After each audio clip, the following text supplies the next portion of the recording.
with Robert Elias. 2 books, that's pretty amazing. Busy man.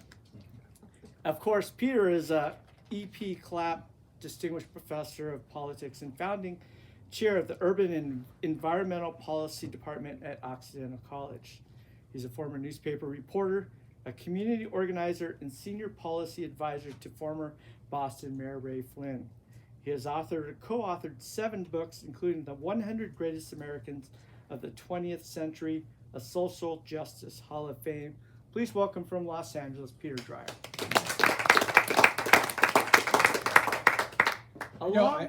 But 3/4 of the people here are my friends. So they had to.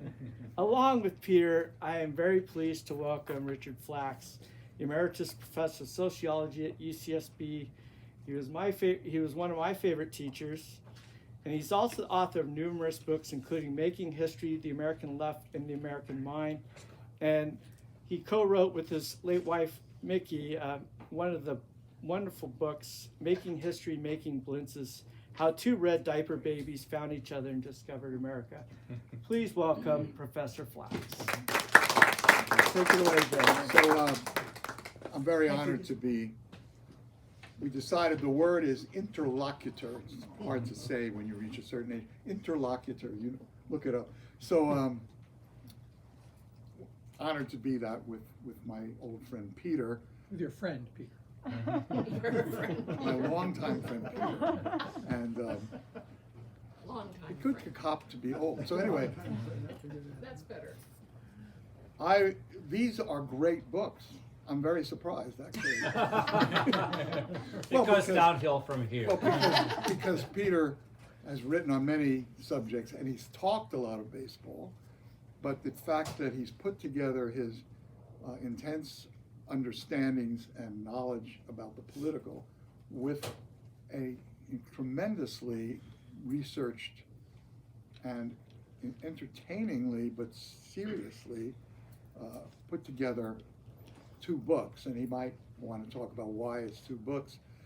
I presume it's because the one book would be 700 pages. That's very hard to market when you can hardly market even a small book. So that might be one factor. So here's why they're great. It's not just if you're interested in baseball. It's revelatory from that point of view. But it's revelatory about American culture and about American history, because it turns out, Peter shows, this game and the struggles within it are like windows into the past. And the past goes back to the Civil War and the aftermath of the Civil War. And many of the stories that he's telling are about that. So how do we have Peter talk about the books? I'll call it a book. Yeah, I thought, well, why don't we just focus on a couple of these episodes in the book that might have particular resonance to us here. And one of them is the obvious one, the Jackie Robinson story. We happened to be in the same month that Jackie Robinson joined the Dodgers 75 years ago. This is very meaningful to me because my family and I lived in Brooklyn, like 8 blocks from Ebbets Field. They were communists.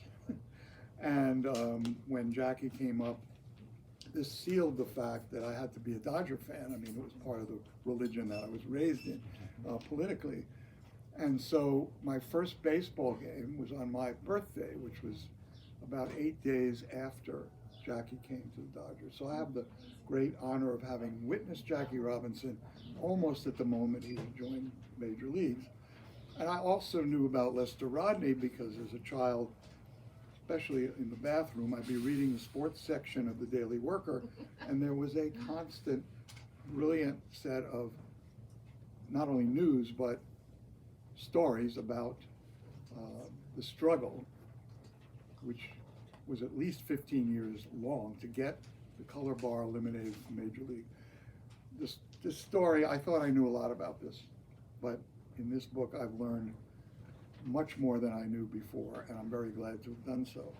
So why don't we start, and then we have a second story, and there's not a second story to this building, a second story for tonight, which is about women in baseball. And there's a long, fascinating chapter about that. Now, some of you may know of a Hollywood film starring Tom Hanks and Gina Davis called League of Their Own. That was based on a documentary made by one of the sons of one of the key players in the Women's Baseball League that the film is about. Well, it happens that another of the sons, Kelly Candell, is here, along with another of the sons, Rick Candell. The original And first son. You do look much older. And so, Thank you very much. Rick, I'm an old friend. Rick was football coach at UCSB among his achievements. And anyway, they may want to interlock once Peter talks about that. So I thought these are the two episodes, but it's only scratching the surface of what's in these volumes, believe me. And take it from here. Okay, thank you, Dick, my very old friend. Okay, and thank you for coming. Some of you are coming from quite a ways. So the answer to Dick's question, are there two books, is exactly what he said, which is that we had a contract to write a book called Baseball Rebels about the Mavericks, the iconoclasts, the radicals, the dissenters who were both in baseball, not just players, but managers, sports writers, coaches, and others. And the issues that we want to deal with in the book go back to as Dick said, around the time after the Civil War. And we wrote the book, and it turned out to be about 750 pages. And our publisher said, that's too long. We can't sell a book that big, even about baseball. So we had to divide it into two books. So Baseball Rebels is a book that focuses on the struggle in baseball and in society around issues of racial justice and segregation, around the issues of gender and inequality and women's rights in baseball and in the larger society, and issues of homophobia and gay rights inside baseball, and the way that the gay rights movement has influenced baseball and other sports, and how baseball in turn has been influential in opening up people to thinking about those issues. And Major League Rebels is about the fight for workers' rights in general, the labor movement in America, going back to the late 1800s. We have Nelson Lichtenstein here, the world's greatest labor historian. So I may screw up, and I'll try. If he does, he'll correct me. And the effort to organize players into first a union back in the 1880s, long before anybody ever heard of Marvin Miller or Curt Flood, and the effort to eventually, when the union wasn't being recognized by the robber barons of baseball in the late 1800s, the players started their own league called the Players League in 1890. And it was basically a socialist experiment of, can players own their own means of production? Can they own their own teams and their own leagues without all the difficult rules that the owners imposed on them? And then we go up to the struggle for baseball players' rights up to the 50s and 60s. Curt Flood's fight against the reserve clause, suing Major League Baseball in the Supreme Court, up to the current, the lockout that happened most recently, and the battle over workers' rights, and in a sport that is worth billions of dollars, and where 24 out of the 30 baseball owners of the teams are billionaires. What does that mean for sharing the prosperity of the team? And if we want to talk about that, we can. And then the other part of that book of Major League Rebels is about the fight for peace and against U.S. militarism, and players like Jim Bouton and Tom Seaver and others, but going back to World War I and World War II and Korea and Vietnam and to the war in Iraq and the war against terrorism, where players, managers, sports writers stood up not only on their own but against baseball, sort of being an ally of U.S. militarism. And so that's why we have these two books. So Dick asked me to start talking about the Jackie Robinson story. So 1950, there was a film called The Jackie Robinson Story. Jackie Robinson, it was a Hollywood film. Jackie Robinson was in his third year playing baseball. And he played himself in the movie. And his wife, Rachel, was played by Ruby Dee, the great African-American actress. This was, I think, her second film. And it's a really terrible film. It's really terrible. But at the time, it was, an iconic film about a remarkable athlete, Jackie Robinson, with persistence and resilience and kind of humility, and a white savior named Branch Rickey, who was the owner of the Dodgers and the president of the Dodgers, who was the genius and the strategist that figured out how to break baseball's color line. And there hadn't been a black player in Major League Baseball since the 1880s, and being on the forefront of the civil rights movement and challenging the segregation of Major League Baseball and all the owners and some of the players and some of the sports writers who opposed integration of baseball. And that's a really great story. And almost every book, including every children's book about Jackie Robinson, plays, TV shows and movies, even a couple of novels, they all tell, including the movie 42 from about 12 years ago, starring Chadwick Boseman as Jackie Robinson during his rookie year. They all tell some version of that story.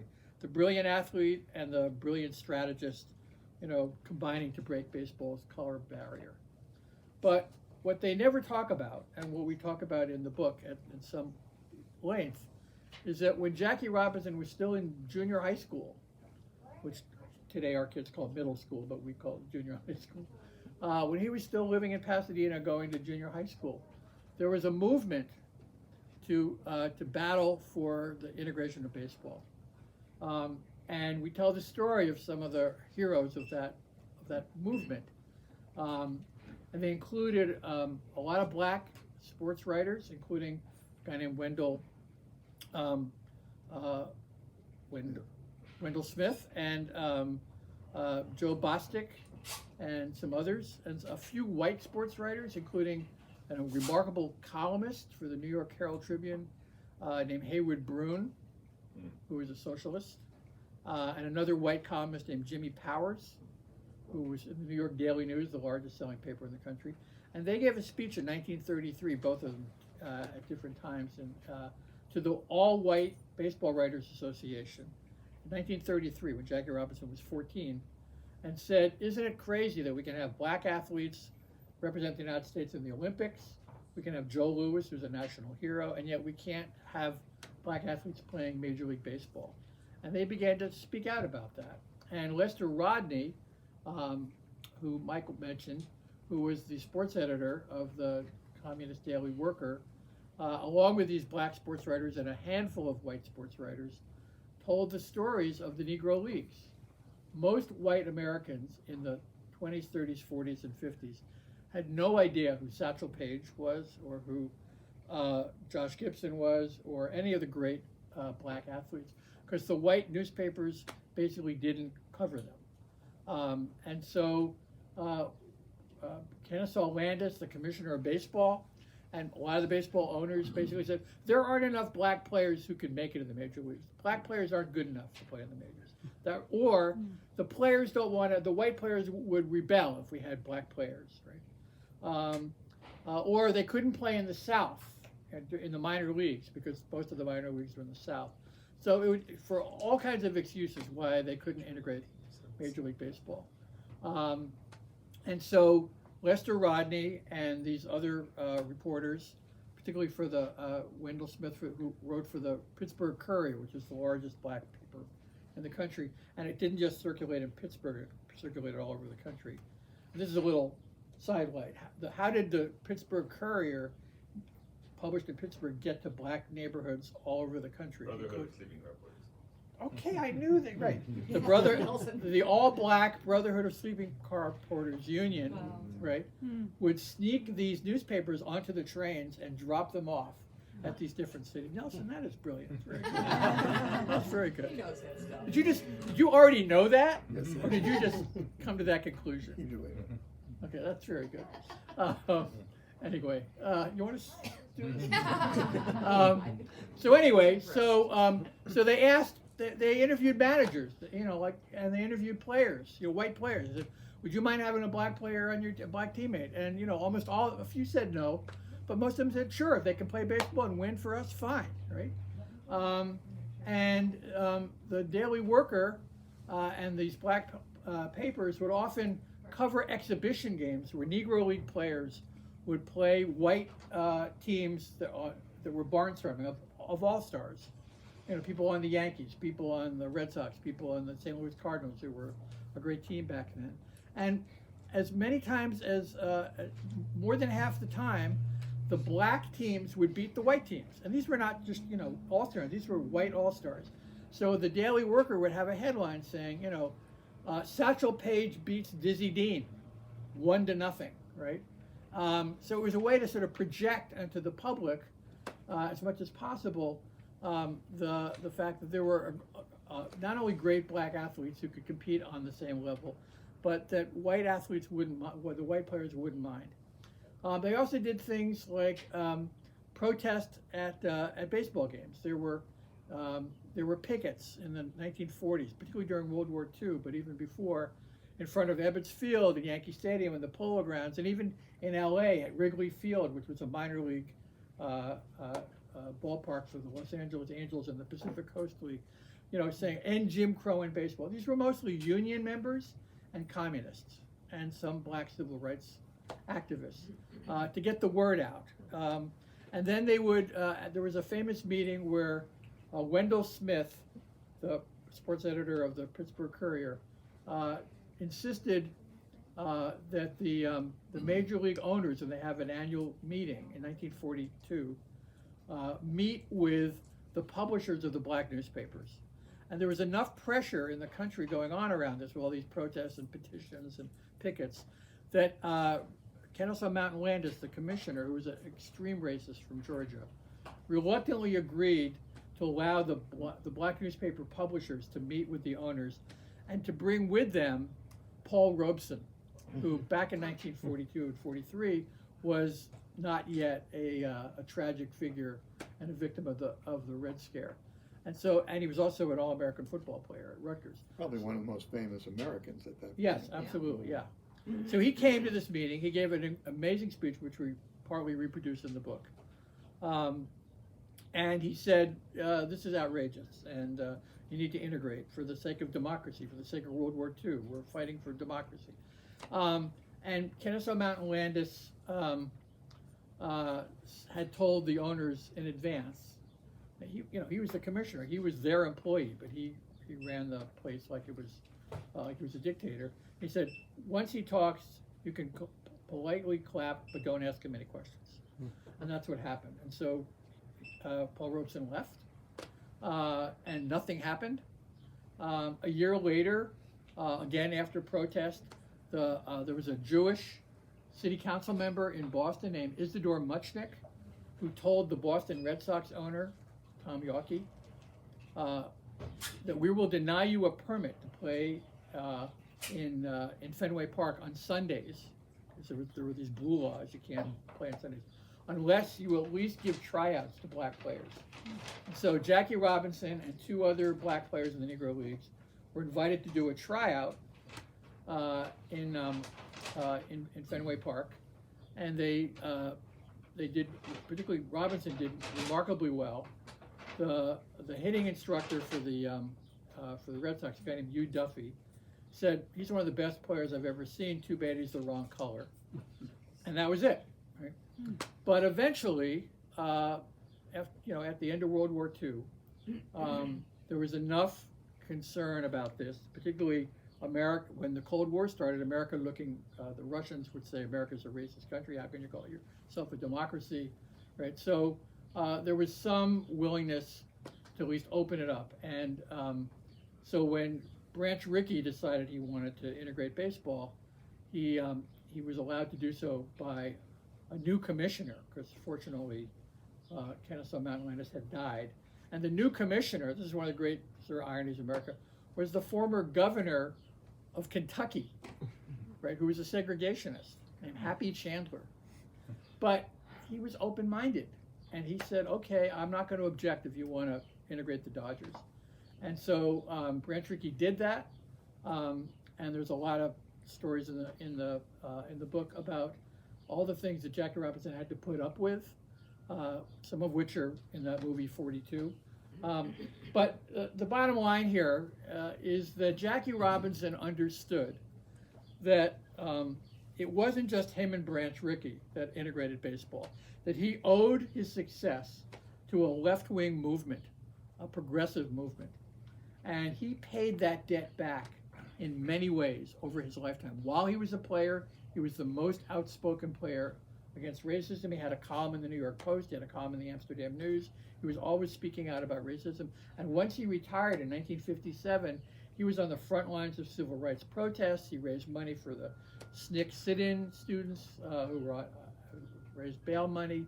He started a bank to fight against the white banks that were redlining black neighborhoods. He started a construction company to build low-income housing. He was the best fundraiser for the NAACP. He put his body on the line for social and racial justice, and it's in part because he recognized that he owed his success to the activist movement that got, basically ignored in the mainstream media. So that's the Jackie Robinson. That's part of the story that we tell about the alternative way of thinking about baseball and how it overcame its racism. Although it didn't overcome its racism, because after Jackie Robinson was in the major leagues on April 15th, 1947, the last team to integrate took 12 years. The Boston Red Sox, the same Boston Red Sox that had tried Jackie Robinson out, right? In 1945, they could have had him as their player. Instead, they were the last team to integrate. And the Yankees were very laggard too. The Yankees were the next to last team. In 1955 was Elton Howard, black players became much more in the first 10 years of the Rookie of the Year award, which there were about 20 of them. First 10 years, because each league had its own except for the first year. Out of those 20 Rookie of the Years, 16 of them were African American. So that sort of proved that, there was this pent-up, amazing group of people who, had they had a chance to play Major League Baseball, they would have dominated the game in many ways. And the book sort of talks about not only the pre-Jackie Robinson story, but the post-Jackie Robinson story of the evolution of racial diversity in baseball, not only on the field, but in the press box, in the owners, and in the owners' suites, and among executives as well. So one of your characters, one of the beauties of the book is how many people you've never heard of turn out to be significant stories and significant figures. So one of these is a guy I should have heard of named Sam Naham. Who is Sam Naham and why? Okay, so Sam Naham is this guy in a Dodgers uniform in the upper right-hand corner of the cover of the Baseball Rebels. So Sam Naham was born in Brooklyn in 1912, and he was a Syrian Jew. His first language was Arabic. I didn't even know this until I started doing this. There was a whole community of Syrian Jews in New York City. Nelson knows it. No, he doesn't. Right. And he came from a very wealthy family. His father was a businessman. His parents were from Syria. They immigrated here. He's one of 7 kids, and he hated the insular culture of the Syrian Jewish community. You were supposed to marry inside the community and all that sort of thing. He hated it. And he was a rebel from a very young age. In one interview, he said he ate ham and cheese sandwiches on the day of his bar mitzvah. He was, he was very smart, and he was a good athlete. And so he went to Brooklyn College. My alma mater. Right. Beginning in 1932, which is the height of the left wing. Brooklyn College was, it's a hotbed of radicalism and communism. And he had other people in his family who were left wing. So he became a communist. He also was an English major, and he loved to go around quoting Shakespeare, and he was quite a remarkable Renaissance man. He was the star halfback on the football team and the star pitcher on the baseball team. And he had a tryout for the Dodgers because the Dodgers wanted to have local Brooklyn, kids, and they wanted to have Jews because there were a lot of Jews in Brooklyn, and they wanted to have. So he fit the profile. So Casey Stengel, then the manager of the Dodgers, gave him a tryout, and he was good, and so they signed him a contract. He spent a couple years in the minors. Then he made it up to the Brooklyn Dodgers. And then he was traded to the St. Louis Cardinals. Then he went into World War II, and then after World War II he came back and he played for another year for the Philadelphia Phillies. And then he retired. But the interesting part of the story is that while he was playing baseball, and he wasn't a great pitcher, he was a very so-so pitcher. His lifetime record was something like 10-7 in the 3 years he played in the majors. But he was okay. He pitched a 2-hitter. He pitched a 3-hitter. He had some great moments, but he wasn't a great player. But he would go and sort of proselytize his fellow ball players in the minors and in the majors about it's time to have black people in baseball teams. And and he said, I thought that was part of my responsibility as a radical to do that. And if he'd been a great player, it might have gone better. But he was seen as a troublemaker. This is why he was traded so often. He also was kind of an intellectual, and he used to read books in the dugout, which wasn't kosher back then. Particularly when he was playing in like Cedar Rapids, Iowa, and stuff like that. So anyway, so he was during World War II. He desperately wanted to go fight Hitler, so he enlisted in the army, and he was sent to France. And after the Germans surrendered in 1945, the U.S. military set up baseball teams on every military base in Europe. There were like 5,000 people playing military baseball, many of whom were either major leaguers or minor leaguers. So the quality of the games were really good. And they asked him to set up, because of his background, to set up a team in this base in France where he was stationed. And he did. He pulled together this sort of ragtag team of people that were playing on the base and near the base, who were mostly college players and semi-pro players. He and there was just one other guy that had played for the Pittsburgh Pirates, were the only two with any major league experience. But they wound up being a great team because at the time, the U.S. military and military baseball was racially segregated. And Sam Naham, to his credit, said, I'm going to recruit Negro League players to play on this team. And I could not, I've interviewed his son, I've interviewed his niece, I've looked at all the papers that they sent me. I interviewed somebody who was on one of those teams, who was still alive. And nobody can figure out how he got away with it, because all the other teams were segregated. And he had these two players, Willard Brown and Leon Day, who were great players in the Negro Leagues. And between that team, they had a 17-1 record. And they got into what was called the GI, the Army World Series, against a team called the Red Circlers that was from the base of the 7th Army, controlled by General Patton. And because it was General Patton, and he could manipulate things, there were 7 major leaguers on the team. So nobody gave Sam Naham's team a chance to win the World Series. It was a 5-game World Series. 3 of those games and the final game, the 5th game, were played in Nuremberg Stadium in Germany. For some reason, when the Allies bombed Nuremberg, they either intentionally spared the Nuremberg Stadium or they missed it. But for whatever reason, it remained intact.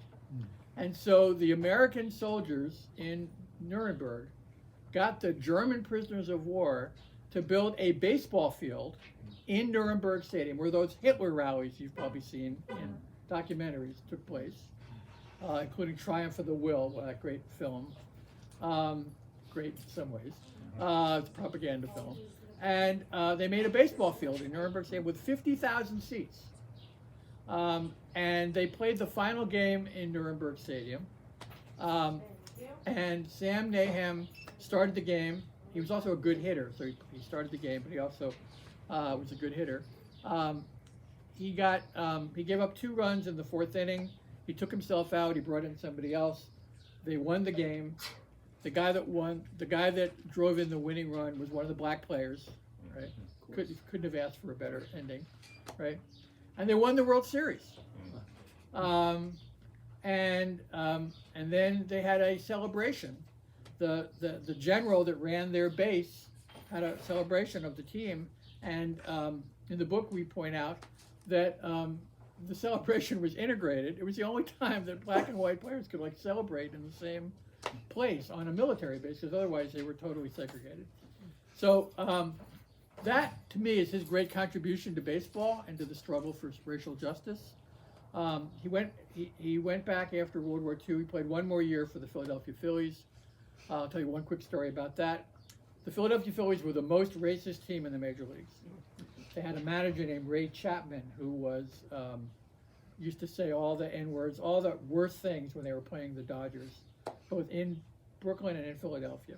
And they were giving Jackie Robinson a hard time. And Sam Naham, unfortunately, had to play for the Phillies for this manager who he hated and who hated Sam. And so one day he's pitching against the Phillies. And he had a wild streak on the mound. So he was up against Roy Campanella, who was the second African-American to play on the Dodgers. Great catcher. And Campanella's up at bat. Sam Naham throws a wild pitch and almost hits Roy Campanella. And you could tell that Roy Campanella thought, there's another cracker on the mound there, right? And Sam Naham said in an interview years later, I wanted to go up to Campanella and say, Roy, I'm sorry, I'm a member of the NAACP. that wasn't intentional, right? But of course he couldn't do that. So after he retired from baseball, he went back to New York. He'd already gotten a law degree in the off season at St. John's University. So he had an undergraduate. He dropped out of Brooklyn College, but back then you could go to law school even if you hadn't finished college. And so he had a law degree. He wanted to practice law, but he didn't want to be he wanted to be a sort of a Clarence Darrow kind of lawyer, and that didn't happen. So he got a job on the docks as a longshoreman. And the FBI, every time he got another job, the FBI would follow him. He was under surveillance the whole time and tell the employer, this guy's a communist. And so he lost all these jobs. And so he couldn't keep a job. And so he and his wife and his 2 kids, then he later had 3 kids, moved to the Bay Area. They moved to Richmond. Clearly through some political connections, he got a job at the Richmond chemical plant, the Chevron chemical plant in Richmond, California, where he became a leader of the Oil, Chemical, and Atomic Workers Union. He led them on strike. He was still under surveillance. I got his son, his name was Ivan, still alive, to get his FBI files, and I was able to read some of the surveillance that the FBI had under him. And for the rest of his life, he spent 25 years working the night shift at the chemical plant. Here's a guy with a law degree, but he was committed to the working class, and so that's what he did. And then he lived in Berkeley, and he died about 10 or 11 years ago. One of the saddest parts of writing this book is I didn't get to interview Sam, but I did get to know his son pretty well. So if there's anybody here that has any connections with Hollywood or HBO or anything. That's just what I was going to say. This would make a great movie, Yeah. right? The Nuremberg World Series, you know, with a black and a There Jewish must be player. somebody here who can. You know, I've gotten 2 calls from producers asking me if, you know, what do I think about turning this into like a TV series or TV movie or something. And, you know, then nothing happened. They couldn't get financing or something. But I still think, I'm not the one to make it happen, but I'd be happy to help anybody that wants to turn this story into a movie, because What an it's just offer, a yeah. great story. Yeah. Yeah. So, right. So this is, if you've learned nothing else tonight, you learned about, what's his name? Sam Neill. Sam Naham. No, I mean, Okay. all right. So now, chapter 2 of our discussion, the women's, what's it called? The All-American Girls Professional Baseball League. Yeah. Founded also during World War II. So Yep. tell us about it. Okay. So, women have been playing baseball since baseball was invented. I don't mean softball, I mean baseball. The first women's colleges, Vassar, Smith, Mount Holyoke, Sarah Lawrence, they were founded in the 1860s. And within a decade, they all had baseball teams. Although they had, and it was considered, you know, manly and unfeminine to do that, you know, the Victorian era. But they did it. Some of it was sort of quiet, but they were definitely, and there were letters and memoirs from women that played baseball. There were some women, one of whom is this woman named Alta Weiss, who's on the cover here, who was a great pitcher, and she would do exhibitions around the country, and she would, you know, beat all men's teams. She started her own league, she and some other people back in the 1910s.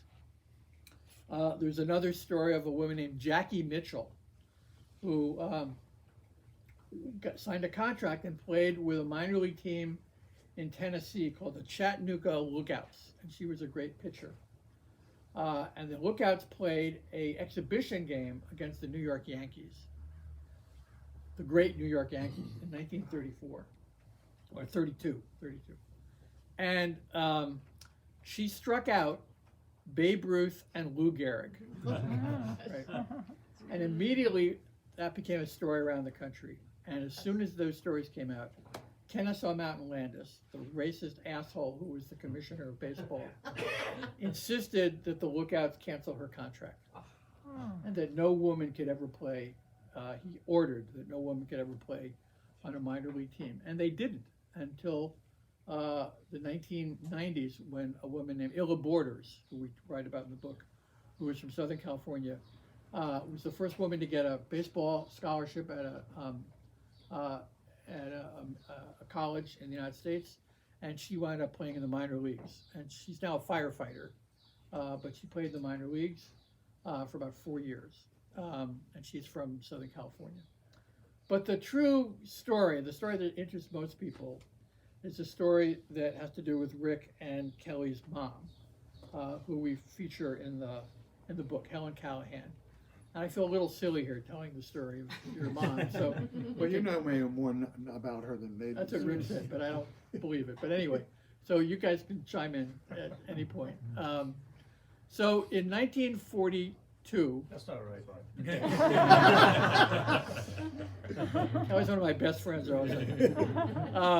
1942, a lot of major leaguers were being drafted, and a lot of minor leaguers were being drafted. And there was some debate over whether or not Major League Baseball should continue to play during the war.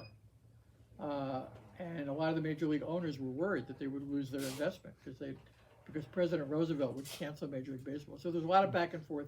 President Roosevelt ultimately said, yes, baseball should be played because it's a big morale booster for America. And so he let the teams continue to play. Some minor league teams couldn't sustain themselves, but major league teams did. But the quality of play in the majors declined pretty dramatically during World War II. And so Philip Wrigley, the owner of the Chicago Cubs, also the owner of the Wrigley Chewing Gum company, he had this idea, why don't we start a women's league and have them play games in major league stadiums when the teams are away. to make up the revenue. And he thought it would be really good to have, the people would watch to play, pay to play to watch women play baseball, not softball, but baseball. During the late 30s and 40s, there was a huge explosion of both softball, mostly softball, but some baseball leagues among women all over the country. Mostly teams sponsored by factories, by companies that wanted to have women play on the team as a morale booster, and also to stop unions, right? They thought this would be a way to have the workers identify with the owners, and therefore they wouldn't form unions. So there are a lot of really great women players on these baseball and softball teams in the 30s and 40s. And that was the pool of women that they recruited to play on initially the 6 teams, eventually expanded to 10 teams in the All-American Girls Baseball League. But they really didn't, they started off playing in major cities like Minneapolis and Chicago, but they weren't drawing anybody. So Wrigley thought, okay, where can we get teams where people will come to watch these women play? And they picked, they picked these small industrial cities within 100 miles of Chicago. So Rockford, Illinois, Kenosha, Wisconsin, South Bend, Indiana, towns like that. They're middle-sized cities where they didn't have a major league team. And so that's where the teams were. And they the initial year was 1943. And the quality of play was really good. The owners of the teams were local business people that sponsored the teams, but Wrigley really ran it.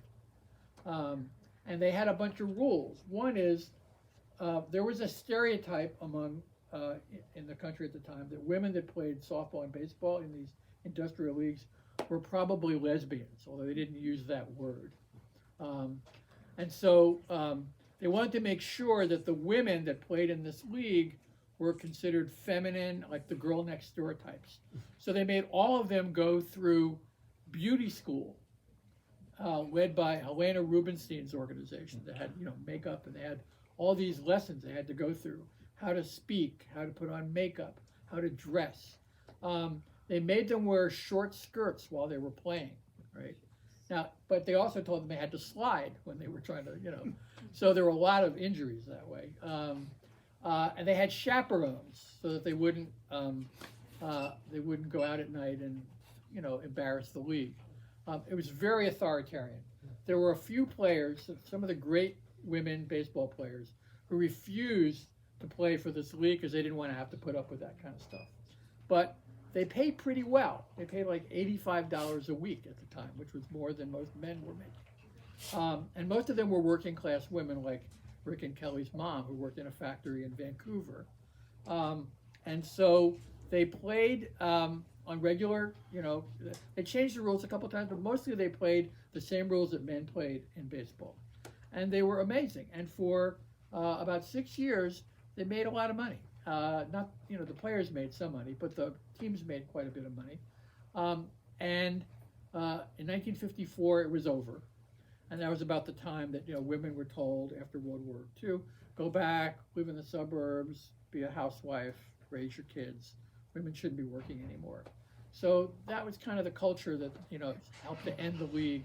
Plus the return of Major League Baseball, the beginning of television, so people could watch Major League games on TV. They didn't have to go to their local minor league team. It also helped to undermine the minor leagues. So Kelly and Rick's mom, Helen Callahan, was sort of the Ted Williams of the women's league. She had an amazing, she stole a lot of bases, and she was a power hitter. And there were some amazing players, about 2 or 3 of whom are still alive. Kelly and I are going to be in Rochester. Kelly's other brother, Casey, who, thanks to Kelly, blurbed our book, is now the man. He played Major League Baseball, so he and his wife, he and his mother, are the only mother-son team to both be professional baseball players.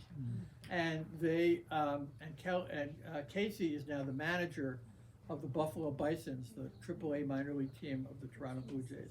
And Kelly and I are going to go to Rochester in June to watch the Buffalo Bisons play the Rochester Red Wings in the minor leagues. and Kelly's going to throw out the first ball, and they're going to show the movie that Kelly made that Dick referred to. So Kelly in 1984, right? 89, made a movie called A League of Their Own. It was a documentary about his mom and the other players in the All-American Girls Baseball Professional League. And that really, if anybody's ever heard of women baseball, it's because of Kelly. Because that movie changed everything. It was shown on public television. Penny Marshall saw the movie and said, that would make a good movie. Right?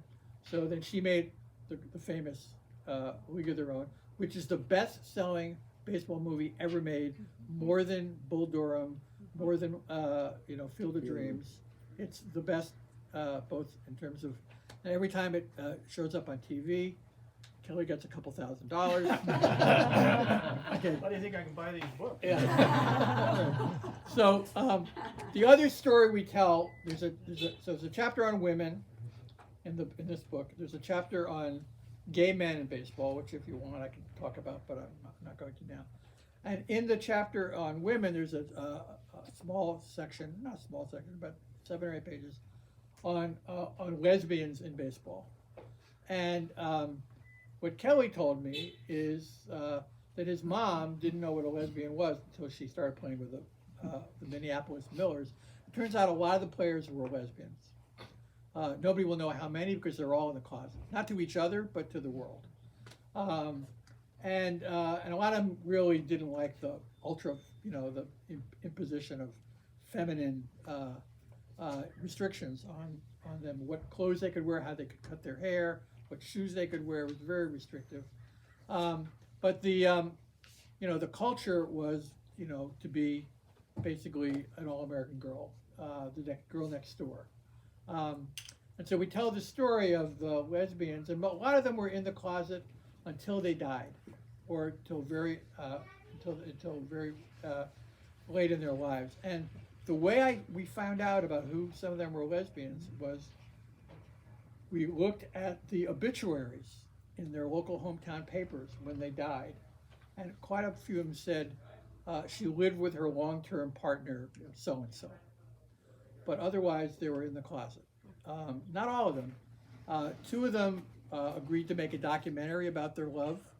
One of them was a player, one of them wasn't a player. They lived in Chicago, and they didn't come out until their 80s. Right? So those are wonderful stories. And then we continue that chapter on women with the incredible upsurge of women playing softball in America, fast-pitch softball over the last 30 years, and that's entirely due. It's due to 2 things, 3 things. It's due to Title IX, which had a huge impact on dramatically increasing the number of women playing sports in general and fast pitch softball in particular in high school and college. 2, the gender integration of Little League. We tell the stories of a number of 10 and 11 and 12-year-old girls who, with their parents, sued Little League to let girls play. Some of them are, you probably never heard of any of them, but they were the Jackie Robinsons of Little League. So now a lot of women, a lot of girls play Little League. And 3 was A League of Their Own, which was an inspiration for now 2 generations of young girls that they too could play baseball, as opposed to, the Bad News Bears, which was kind of a joke. But, that also had some minor impact. So the story of the All-American Girls Baseball League and women in baseball is part of this. Some people have written about that in the past, but I think we pull it together in a way that sort of puts it in the context of the women's movement, the gay rights movement, and fights for social justice in general. Well, a little time for Q&A. Any more comments? Kendall comments? Well, just one comment. Of course. Peter's just scratched the surface, so don't forget to buy the books and help to finance his HBO series. Yes, well, and there's a whole other book that we haven't even opened and talked about. Peter, I do have a question. I Go ahead. It's covered in your book. But the whole discussion which you and I have had about the lockout and, millionaire players against billionaire owners. Yeah. You wrote an article in The Nation. I wonder if you With Kelly. Yeah. So Yeah, so there have been seven work stoppages in Major League Baseball since the union became a real force with Marvin Miller in 1966. 4 of them have been strikes by players, and 3 of them have been strikes by owners, right? Lockouts. And this last couple months, there was a lockout by the owners.